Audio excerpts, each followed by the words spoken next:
Good day. Battlefield 1942 was, in short, a genre maker. Every time someone mentions a Battlefield-style game, this is the Battlefield they're talking about. This game was pretty much the first of its kind. Now, what this game introduced was the gameplay where you play as a member of one faction and you try to reduce the number of another faction. Sounds simple, right?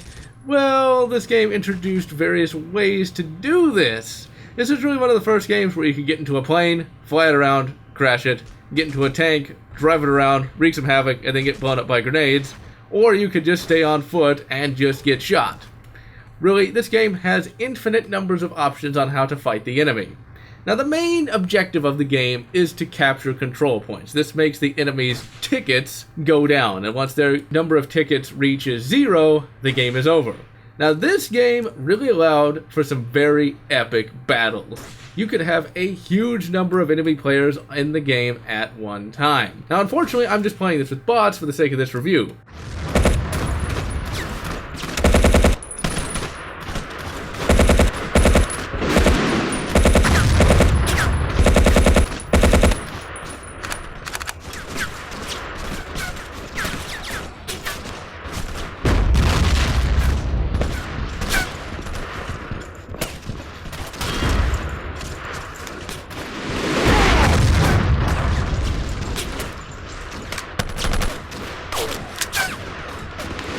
Now, this game, you can play as either the Allies or the Axis.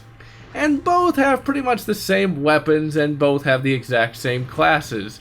You can play as the Assault, which is armed with an assault rifle. Wait, those didn't exist in World War II. Yes, this game is not exactly historically accurate. You see, the weapon the Assault class is armed with in the Allies faction is the BAR. The BAR is not an assault rifle. It is a light machine gun, and was used as such during World War I and II, and still even in the Vietnam War. Here, it's used like a generic assault rifle, for some reason. And then, on the Axis side, the Germans are issued the STG-44. That was an assault rifle, but it's used in battles where it quite simply didn't exist.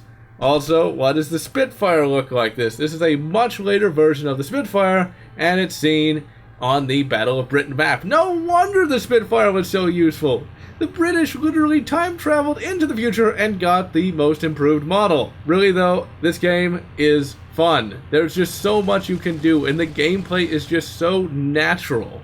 Basically, anything can happen at any time. You can do anything you want at any time. You want to get on the turret and try to have a nice last stand before the Germans or Allies overwhelm you? You can do that. In the end, it still stands up in the face of modern Battlefield games. In fact, I'd say it stands up better than one would expect, especially since the gameplay in this is slightly more difficult, I'd have to say, than in later games. And so, this is John, signing off.